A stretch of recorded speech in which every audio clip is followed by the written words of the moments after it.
When you're starting to look into information to try and find out whether somebody actually genuinely cares about you, unfortunately that usually means they don't care about you. It's your instincts kicking in due to the way that they are treating you.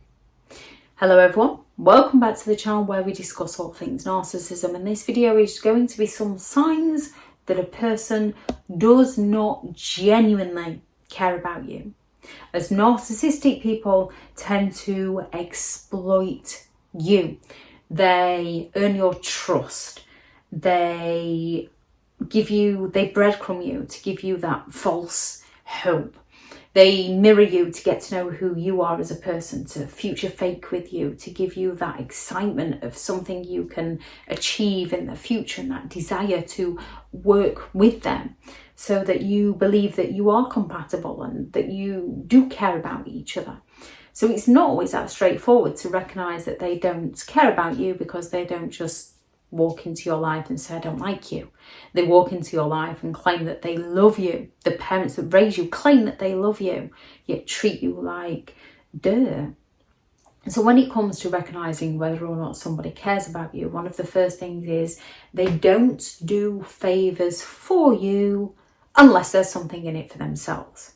If there's something in it for themselves, they will quite happily do a favour for you. And this shows because later down the line, they'll turn around and use it against you to get you to do something for them that goes against your belief, that goes against your values, that goes against your morals, that causes that resentment within you, that they'll use against you and accuse you of being awkward and selfish. And people who care about you don't start attacking you the second you don't go along with what they wanted you to do. So they don't do favours for you unless there's something in it for themselves. They're not somebody you could just ring up and say, hey, I've got this problem, would you mind?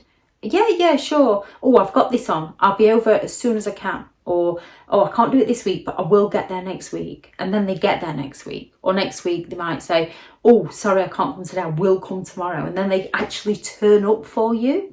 People have lives, so sometimes they might let you down, but at some point they would turn up for you as you would them. With a narcissist, oh, I thought you were capable of doing that for yourself. Oh, why don't you ask so-and-so to do it? And then you get someone else to do it and they say, well, what did you ask them for?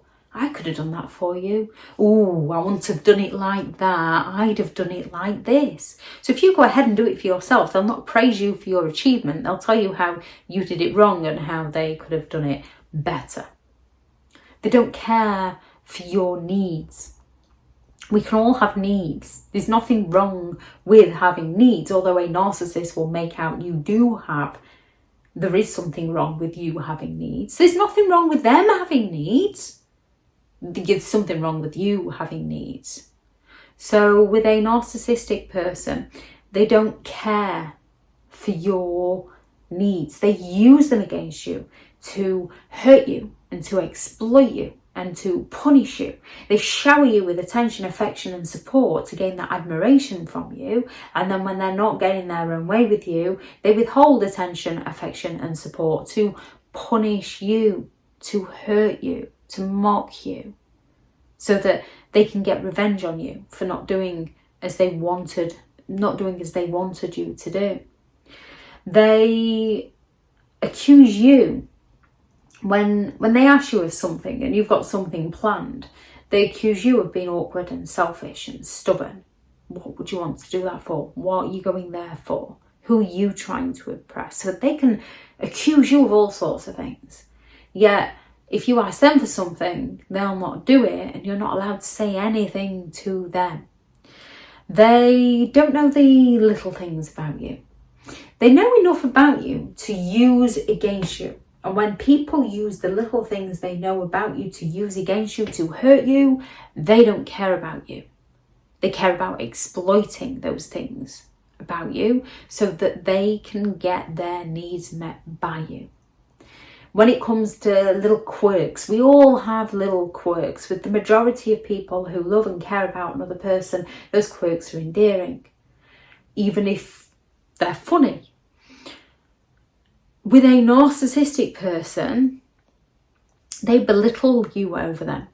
They chip away at you over them. They mock you and humiliate you about them because they don't care about you.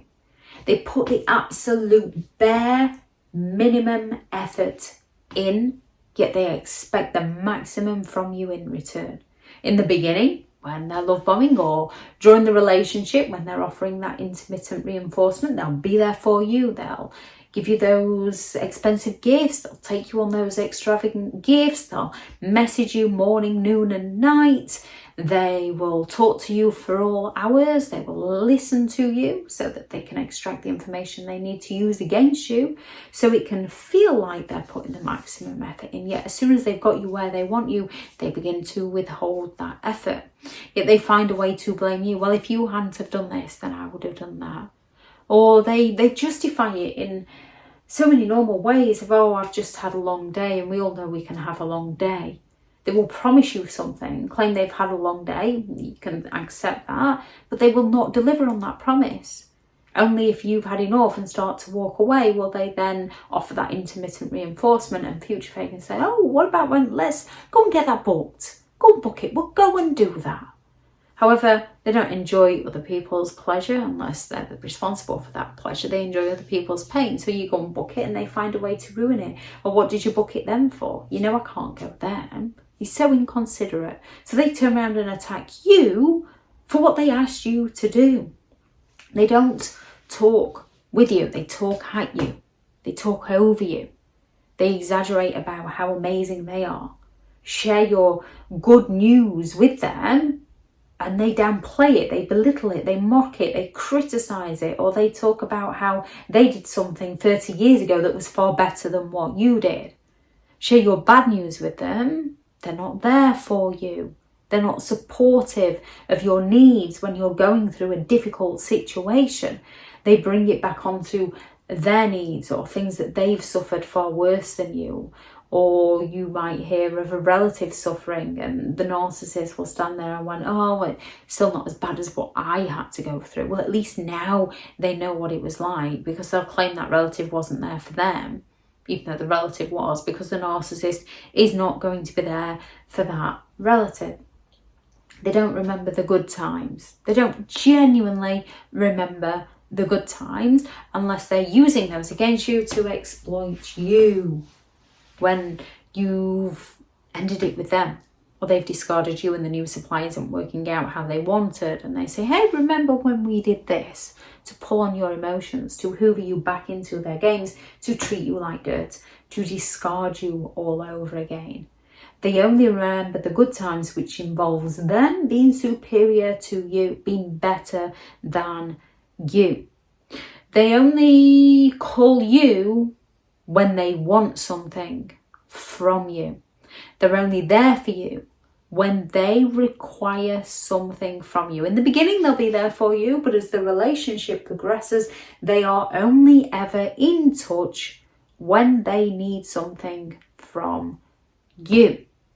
Can get a bit confusing, because when you're going through a difficult period of your life, a narcissistic person might attach on to you to show the world just how amazing and helpful they are as a person. It's not because they care about you. It's their image that they're trying to sell to those around you, as they would rather impress a stranger than take care of their own friends and family. A stranger is a blank canvas to manipulate and exploit and get their needs met from.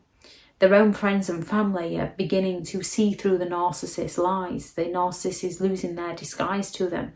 Their mind games aren't working quite so easily, so they're looking for that new source of supply. So a narcissist would rather impress a stranger.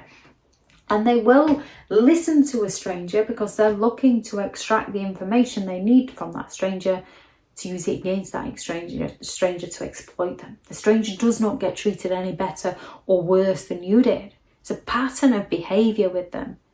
They go in there with the charismatic charm and the love bombing and the arrogance and the victim plays to gain sympathetic attention, and the oh so helpful, oh so friendly, oh so nice to get someone where they want them. And then once they've got them where they want them, they begin to devalue.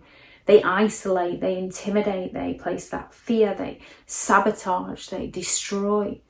And then if needed, they offer that intermittent reinforcement where they play nice, and then they'll often find a replacement supply when they're impressing that stranger to get that stranger sucked into their games. And then once they've got someone new sucked into their games, they discard you. And when that new isn't working out, they'll discard the new. They often smear your name so that they can play the victim, so that the new feels sorry for them and sympathises with them. And when it's not working out, they come back to Hoover to suck you back in. And it's a cycle that the narcissist isn't going to break, because it's who they are. It's a cycle that you have to break by recognising the pattern and no longer playing their games. Thank you very much to all the returning subscribers and your continued support with the channel. It's greatly appreciated. If you are new to the channel, I'm Elizabeth Shaw. This channel is all about narcissistic behaviour to give you more understanding of the people you might be dealing with within your life, how to handle yourself around those people if you cannot go no contact, and different methods to find what works for you to help you understand and overcome narcissistic and emotional abuse. If you do find the information helpful on the channel, please do subscribe.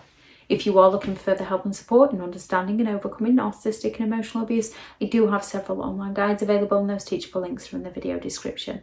If you're looking for someone to speak to, I have partnered with BetterHelp, and their sponsored link is also in the video description. I do also have a book out on Amazon, which is 15 Rules to Deal with Narcissistic People When You Can't Go No Contact. Thank you very much for listening. Go out there and create the day that you deserve, because you do deserve to have an amazing day. Bye.